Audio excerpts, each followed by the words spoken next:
9 лет молчания, лишь редкие, совсем тихие слова только в кругу семьи. В школе одноклассники ее не понимают, а некоторые даже подшучивают.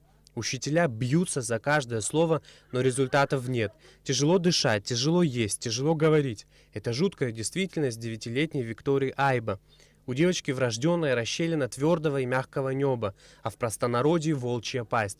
Заболевание нередкое и, казалось бы, легко исправимое, но у семьи такой возможности нет, поэтому они обратились в благотворительный фонд Ашана. Пока плохо разговаривает, поэтому мы не знаем даже, что точно хочет. Танцевать любит, рисовать. Те, которые перечисляют деньги, спасибо им большое.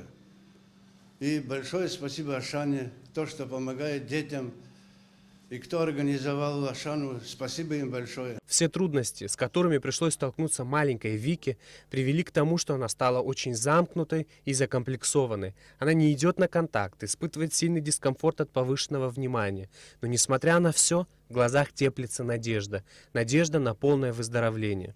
И самое удивительное во всей этой истории заключается в том, что все можно исправить по-настоящему и навсегда.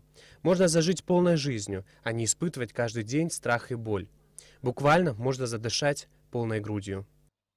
Хирургическая операция решает полностью вопрос об этом заболевании. То есть это заболевание вылечится полностью. Вопрос в хирургическом вмешательстве. Только так решается этот вопрос. Закрывается дефект верхнего неба, то есть твердой части и мягкой части, и человек живет здоровой, полноценной жизнью.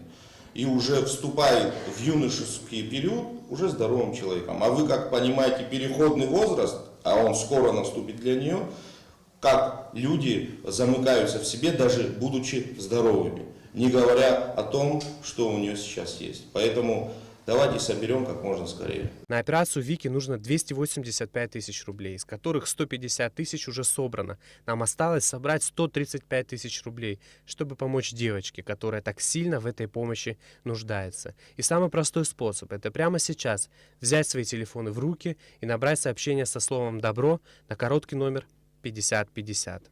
Саид Барганджи, Эльдар Дамиров, Абхазское телевидение.